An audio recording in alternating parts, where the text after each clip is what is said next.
Cascade Hoops Talk, Billy D. Well, a wild weekend. We're going to catch you all up to date. Buckle up. Cascade Hoops Talk starts right now. Cascade Hoops Talk, produced in the shadow of the beautiful Cascade Mountains and bringing the world NAIA basketball. One podcast at a time. But before we kick off and get into the weekend, I want to remind everybody that you can go to the Cascade Hoops Talk Substack. At the top, you will see the live update, NAIA Conference Playoffs, I think it's called. But at Cascade Hoops Talk Substack, just type that in your Google line. Hey, this is Bill. I hope everybody had a great weekend. This is the name of the document when you pull up the Substack. I won't read it to you. You can read it. But it just goes conference by conference and gives you all the updates. And I'll tell you the truth, we're almost got through them. I don't want that. So let's just walk through. We're going to start at the Mid-South. In the Mid-South, Freed Hardeman is going to play Bethel in the title game. Bethel upset Cumberland's 80-76 in the semifinals on Sunday night. These two teams, Bethel and Freed Hardeman, they're going to play for the Mid-South automatic bid tonight at 7:30. Let's look at the Crossroads League. The Crossroads League, Grace, two great hard-nosed games on Saturday. Grace and Indiana Wesleyan are the victors. Seems only fitting that these two superpowers will face off at Grace on Tuesday night, 7 p.m. Grace and Indiana Wesleyan.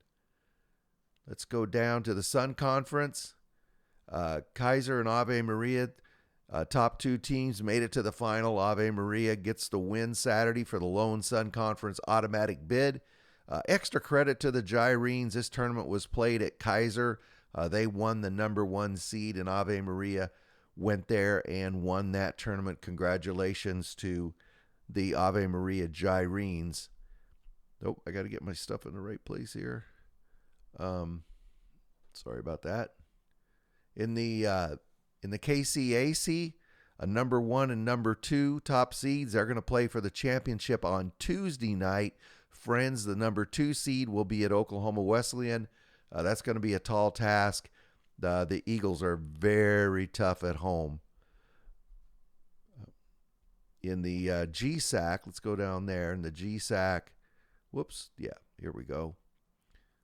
So in this one, Benedictine Mesa and the Masters knocked off the top two seeds in the semifinals. Tonight, the Masters is going to travel to Benedictine Mesa, and they'll play them for the GSAC championship in that lone automatic bid. In the Sooner Athletic Conference, the Oklahoma City Stars, they take advantage of home court. The conference tournament was played there at Oklahoma City, and they knock off, look at this, they knock off Nelson in the semifinals, and they knock off Langston in the finals. 2 consecutive nights, and they get that Sooner championship in that second automatic bid. Hats off to Sam Conkey, one of the top young coaches in the country, guiding his team to 2 huge victories and working his way into the conference or the NAIA tournament. Let's go to the Appalachian Conference. A little bit of a surprise here. Number 3, Johnson, they edged Pikeville in the championship game 76-75 right there. Huge program win for Johnson. Congratulations to them. With this win, Johnson earns the AAC second automatic bid.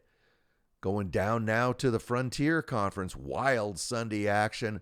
Rocky Mountain beat Montana Tech, and this game was played in Butte. It looked for all the world Rocky Mountain was beat. Amari Nesbitt threw up a 55-footer at the buzzer, just beat the buzzer for a three-pointer, and Rocky Mountain won this game 76-75. It was in Butte at the convention center, whatever they call it there. But it was definitely an ore digger crowd, and it was packed, and it just shocked that crowd. So Rocky Mountain will square off with Montana Northern, the number 7 seed in the conference, they beat Carroll last night 80-76.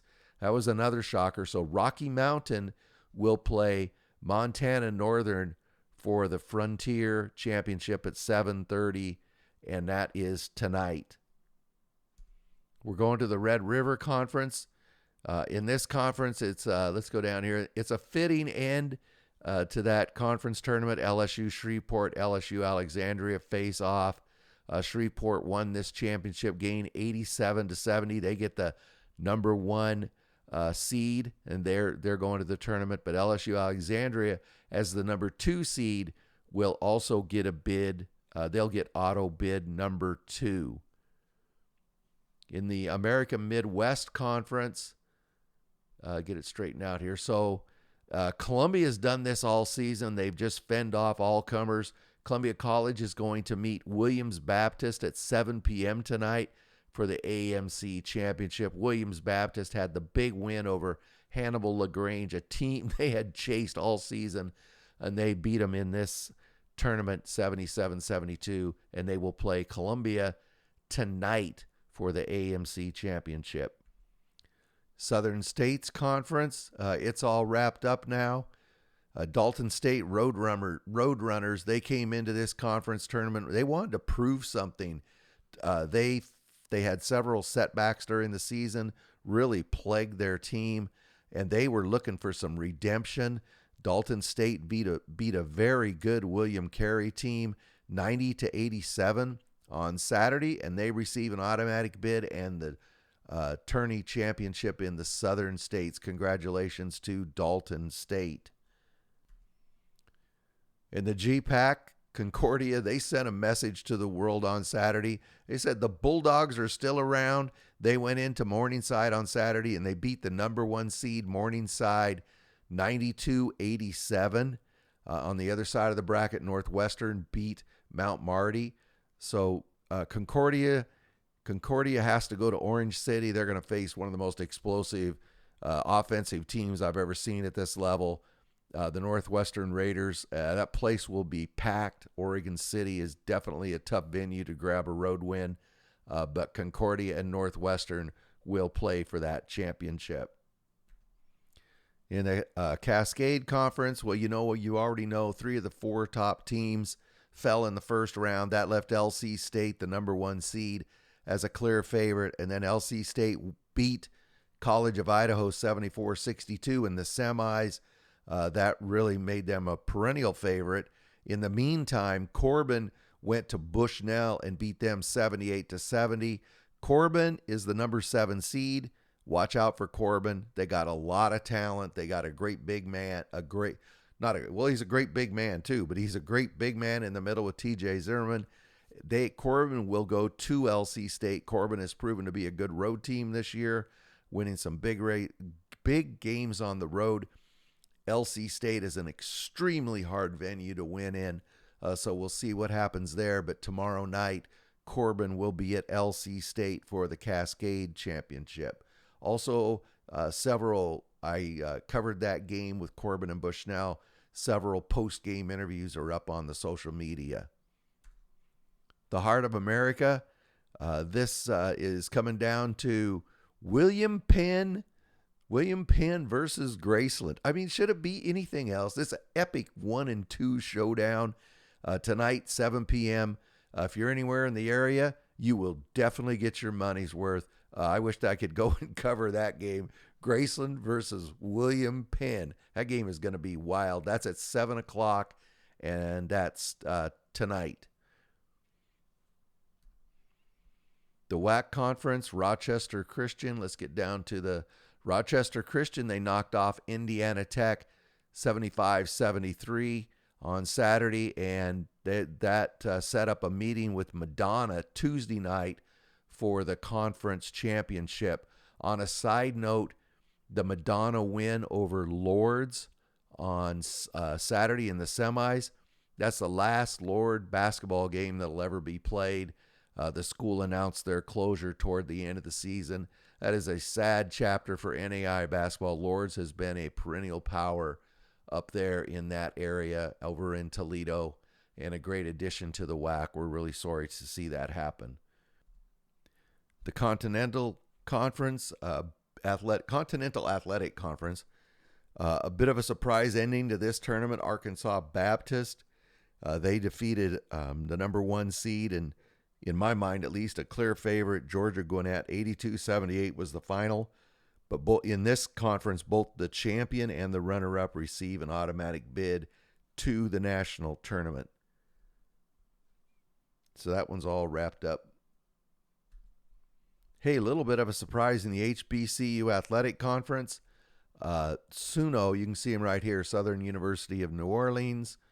They were the number, what were they? They were the number 4 West seed, and they just, whoops, I went down too low. They just tore through the field last night playing Tougaloo for the championship. They beat them 84-81. They win that tournament, and they win that automatic bid, coming in as a 4 seed in the West. Congratulations to Southern University of New Orleans. SUNO, you love those when a team defies all odds. That's what the Cinderella story, right? Congratulations to them. Chicagoland Conference. This is going to be another number 1 versus number 2 final set for tonight. Number 1, Governor State's going to take on number 2, St. Francis, for the tournament title. Also in sound like a skipped record. Also in the semifinal win by Governor State against Trinity Christian. That was also the last basketball game ever for the Trinity Christian Trolls. Really sad to see they announced right after the season started that this was going to be their last school year. They're closing the school. I unabashedly rooted for the Trolls down the stretch because they showed a ton of heart, and they made it to that semifinal there in the Chicagoland, the 4 seed. Congratulations to Coach and to those players. They battled right down to the end. The River States Conference, IU Southeast knocked off Shawnee State on Saturday. It set up IU Southeast at IU Kokomo final. 2 great programs. This game on Tuesday it's Tuesday, not tonight. It's Tuesday. This game should be a barn burner. That's another one, man. If you can get there, you need to get there. Really quickly talk about Shawnee State and IU Southeast. When I posted when IU Southeast beat Shawnee State, I referred to it as an upset. A lot of people disagreed with that and let me know, which is fine. I didn't mean anything by it other than just by the sheer seeding of the teams. It was an upset. I know that IU Southeast is much better than their official record, but they were seeded much lower. And anyway, I think everybody made good points, but I didn't mean anything by it other than just one was seeded much higher than the other one. And in the CalPAC Conference, this also is coming down to a number 1 versus number 2. So on Sunday, Simpson beat Stanton 73-69, and Northern New Mexico beat Cal Maritime 99-92. Those are the 1 and 2 seeds that won. So on tonight at 5 p.m., Simpson will take on Northern New Mexico. The winner gets the lone automatic bid out of the CalPAC. Also, the automatic bids, I'll go through and update those at the bottom. I really haven't looked at them too much as the tournaments were going. But we're just a couple days away from knowing who's going where. But you can, there's still a couple of tournaments to be decided, and you can certainly keep track. I'll keep updating this Substack article and just Cascade Hoops Talk Substack in your Google line. Thank you. Hey, thanks a lot for everybody listening to Cascade Hoops Talk. Don't forget to look for interviews on the YouTube and keep up on the Twitter. Also go and follow us on Instagram as well. This is Billy D, and we'll talk to you again on probably Wednesday. Thank you very much for supporting our podcast. Please like and subscribe. Get out to your local NAIA school because NAIA basketball is the best entertainment value in America.